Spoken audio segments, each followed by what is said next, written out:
نبی پاک صلی اللہ علیہ وسلم کے واسطے سے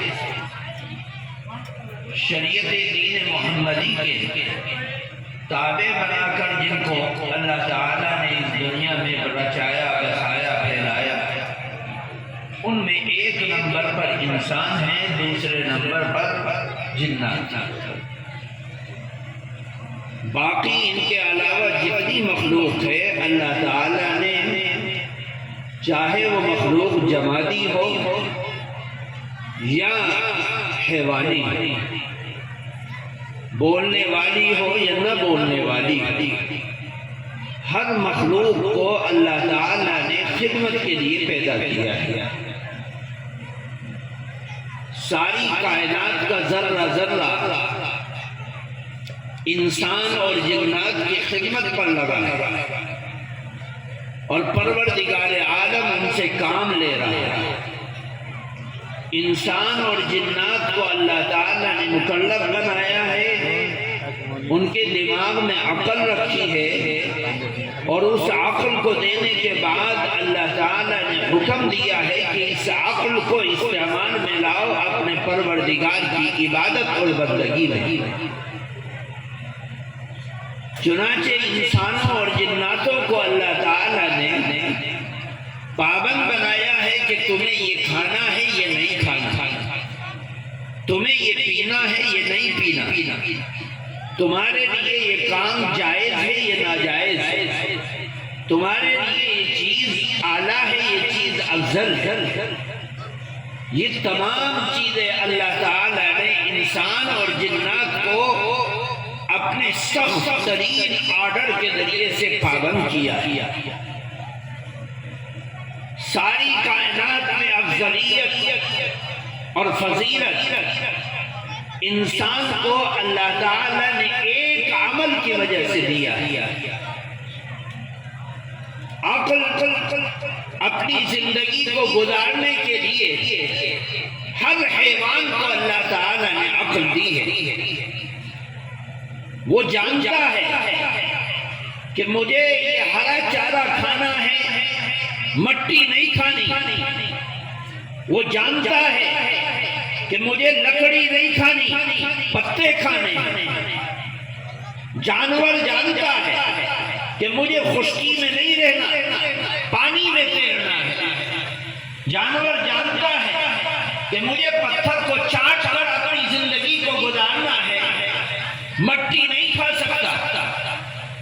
ہر جانور جس کے ذریعے سے وہ اپنی زندگی کو گزار سکے اور اپنے لیے اپنی اولاد کو پیدا کرنے میں جس چیز کا استعمال کر سکے وہ جانتا ہے، اور اتنی عقل اللہ تعالیٰ نے اس کو دی ہے۔ انسان کو اللہ تعالیٰ نے عقل لامحدود دی، جس کی کوئی حد نہیں۔ صرف اللہ کو پتا ہے کہ انسان کی حد کہاں تک ہے، انسان اپنی حدود کا استعمال کر کے کس مقام تک پہنچ سکتا ہے۔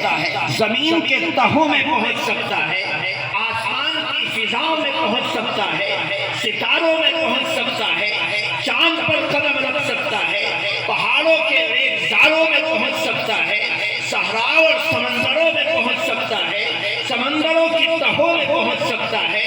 یہ اللہ تعالیٰ نے جہاں تک وہ پہنچ سکتا ہے اللہ تعالیٰ نے قیامت تک کے لیے اس کو چھوڑ دے رکھے۔ عقل کا زیادہ ہونا یہ انسان کی کامیابی کا ضامن نہیں ہے۔ اگر کوئی آدمی اپنے اندر عقل اعلیٰ درجے کی رکھتا ہے، اپنی 7 نسلوں تک اس دنیا میں فراخدلی کے ساتھ، فراوانی کے ساتھ، محبت کے ساتھ اور اچھی زندگی گزارنے کی صلاحیت رکھتا ہے، اور اس کا اپنے عقل کی بنیاد پر بندوبست کر چکا ہے، تو یہ اس کی کامیابی کی ضامن نہیں ہے۔ اللہ تعالیٰ نے انسان کی افضلیت صرف اس چیز میں رکھی ہے کہ اس کو اللہ تعالیٰ نے علم دیا ہے اور اس علم کا صحیح استعمال کیا ہے۔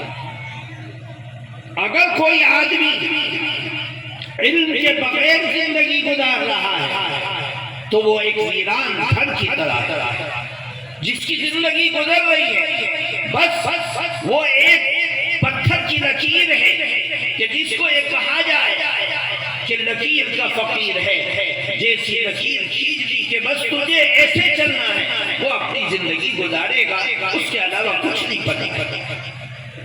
لیکن جب انسان اپنے اندر انسانیت کا ہنر اور کمال پیدا کر لیتا ہے اور علم اس کے پاس آ جاتا ہے تو اس بات کو بھی جاننا بے حد ضروری ہے کہ صرف علم آنے سے انسان کامیاب نہیں ہوتا۔ اللہ تعالیٰ اگر علم کے ساتھ عمل کی شہادت دے دے تو یہ کامیاب ہے۔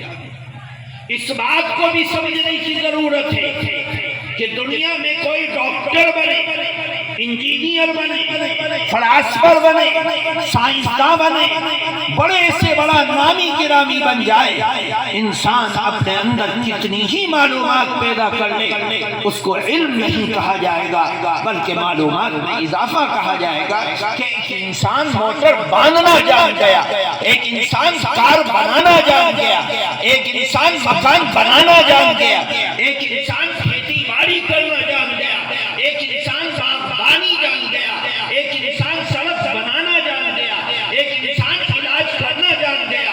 یہ اس کی معلومات کا اضافہ ہے۔